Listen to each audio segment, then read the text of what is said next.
Hey there, this is Leora, the artist behind Diamondz From the Rough. I recently uprooted my entire life and studio and unfortunately had to leave my family behind while I moved to a small village in Germany. This is the military deployment for 1 year, and I'm going to continue my art business even though I'm not at home. So welcome to Diamondz From the Rough International. Today I'm going to show you how to use Zuri molds. They are a design company that specializes in silicone molds, but not just any silicone molds. These molds are suitable for clay as well as epoxy resin, which is what I'm going to be using today, the quick cast resin. And I believe they are also food grade safe. We'll check on that. In addition, I will also be showing you how to use their metallic waxes. What does this say to you? It says patina. Patina is what this says, which is going to go perfectly with my gargoyle design. Let me show you our piece we're going to work on. I moved to Germany on Monday. It is now Saturday. And today I went out to the thrift stores and I picked up something that is authentically German. It means that I'm probably going to make some people angry. So please be prepared. I'm going to, 1, paint it, and 2, I'm probably going to fill in some of the etchings because I don't need all of them and it's a bit much. I'm going to be adding some amazing gargoyle details and I don't want them to be overshadowed by too much of something else going on. So stick with me, and after I give this beauty a clean, we'll get started. It really is quite stunning all on its own, but there is so much going on. It's also had a lot of wear and tear and a good amount of use throughout the years. It's time for a new look. The starring role of this makeover is going to go to these Zuri molds. This is Gargoyle Set 1 and Gargoyle Set 2. I cannot wait to have the molds come out so I can show you how these look in 3D. I'm going to embellish those molds with these metallic wax pastes. This one is the color Phoenix Blaze. And of course, my #1 favorite color, teal. This one is called Bora Bora. While scrolling through Marketplace, I found the exact duplicate of the trunk that I got for €40. They were selling this painted version for about €169, and they did a nice job refreshing, but this is not exactly a unique or one-of-a-kind piece. Before anyone clutches their pearls, look at this. There you go. That's what's behind this. It is particle board, okay? So yes, particle board is actually wood, but this is not something that was, in a castle and now I've ruined it. So don't worry, it's gonna get covered up with something cool. Okay, so getting customer service in Germany is not the same. I went to a hardware store yesterday and it is a different world. There are not employees all over the place, and the ones that are there don't necessarily want to help. At least not where I went. So I don't know what this is, but I'm going to fill some of these carvings in with whatever's in this jar and hope that it works. Yeah, something like that. So this is what I'm filling. This is how it looks filled with whatever is in this bucket, which honestly smells just kind of musty and feels like wet sand. Maybe it's like for filling of like sandstone walls or something like that. Maybe that's what it's for. Well, guess what? It's what I'm using. If they don't know what Bondo is, they must have another word. And I'll probably just fill in a little bit of this to make sure that no liquid soaks into the particle board. I'm gonna have to do some kind of translation on this can to see how long I'm supposed to let it sit before I attempt to sand it. The verdict is that this stuff is in fact pretty hard, but it also is awful to sand. So we wait until tomorrow when I get my orbital sander from German Amazon, I hope.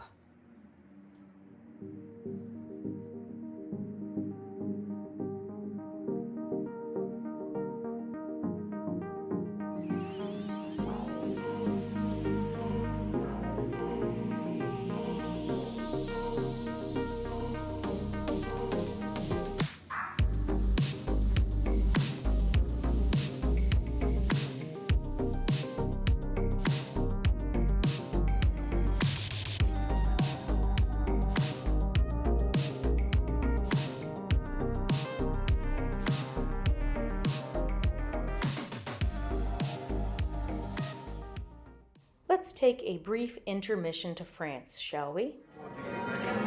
अब एक packet देख लेते हैं यहाँ से मैंने भी एक ही लेना है I tried to take Mama.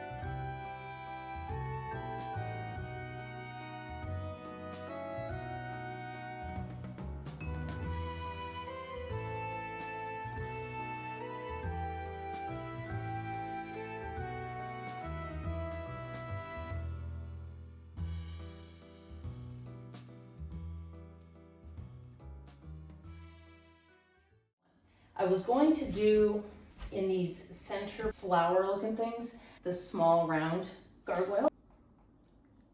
And he does fit nicely there, but again, kind of like my original thought, too much is too much. I don't want it to be so many things to look at that you don't look at anything. New plan is I want to fill these little things because they're floral and they don't go with my Gothic makeover at all.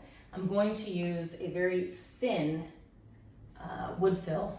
I'm going to take some texture medium and I'm going to blot the paint on, and that's going to disguise any place where this texture might be sandy, this texture might be, you know, woody but with lumps.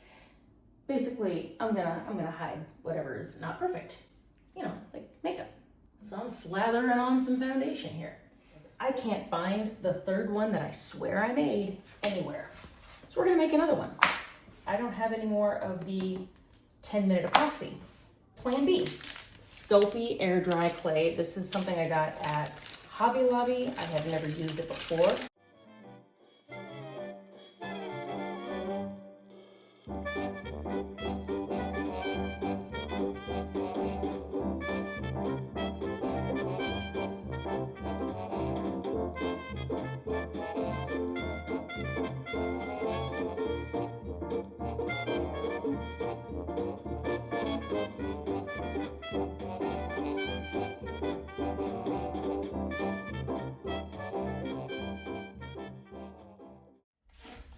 The issues continue with this clay gargoyle, but do not be dissuaded. While I was taking him out and this wing just like fell off when I was trying to move him, don't worry about that. If something like that happens to you, just roll with it and put it where it's supposed to be. Is he perfect? No, he is not. But since I just went and saw the cathedrals yesterday, I know for a fact those gargoyles weren't perfect either. And if he's a little bit different, he's a little bit different. We don't shame our gargoyles. We just embrace them. I'm using the Pureco. This is the chalk finish paint line. Saturnine or Saturnine, I don't know. I've never heard the word spoken. I've seen it in writing. I understand what it means. I just not sure on my pronunciation, so apologies if I'm ruining it. I'm getting kind of a liberal amount of paint on my brush because these Zuri molds are super, super detailed. If I were at home and I was in my own studio, I would have primed this epoxy before I painted. And I'm using a brush that's got some natural bristles, and I'm using that dabbing motion because I'm trying to get into all the nooks and crannies. I'm gonna mix up some texture medium and some black paint because I need to darken up this navy blue since it is a Gothic theme. And I also need to disguise any place where my wood fill or the texture of the molds themselves wasn't quite right. And once I had that, I just started going back and forth between my plain blue paint and the thickened black paint. I am aware that I am going to commit a controversial act here. I did have to paint in the hardware. I tried to get it off, but I can't, so I'm painting it in. I'm going to give it a patina. This is what it looks like after coat number 1 has dried. And over here, I'm starting on coat number 2. I'm just gonna intersperse a little bit of the black with the navy blue because I want it to be grungy. This looks way too cheerful over here. Some eagle-eyed viewers might have noticed a while ago that this piece from the bottom has been removed. However, waste not, want not, I will be turning this into some kind of hanger for my new home. All right, time to stone these up. I like how the background is looking. It definitely does look like it's on a building facade. I just want to make these guys look a little bit more like they were carved out of stone.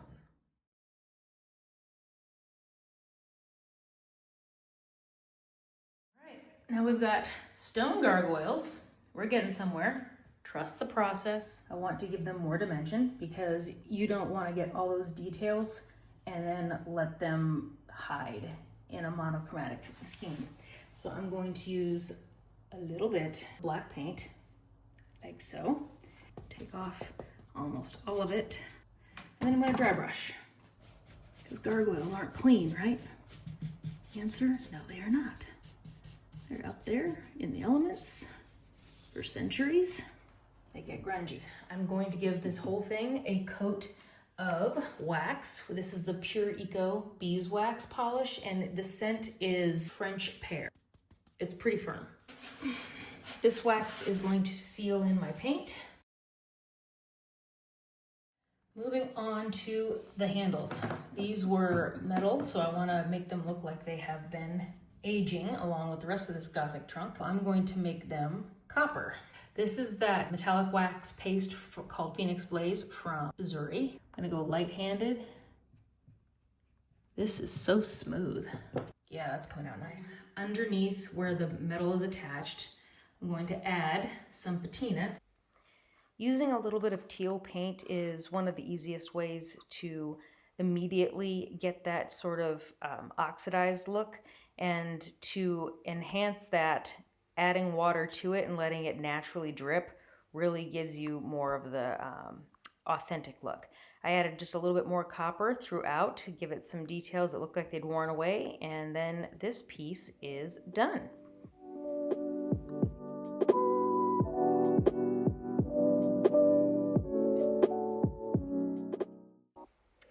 Thanks everyone for watching. I hope you've enjoyed this video. If you did, I would love it if you would like and subscribe so that you can see all of my furniture flipping and DIY videos. And please, if you are interested in getting some gargoyles or some waxes for yourself, be sure to check out Zuri Designs. Thank you so much, and I'll see you here next time.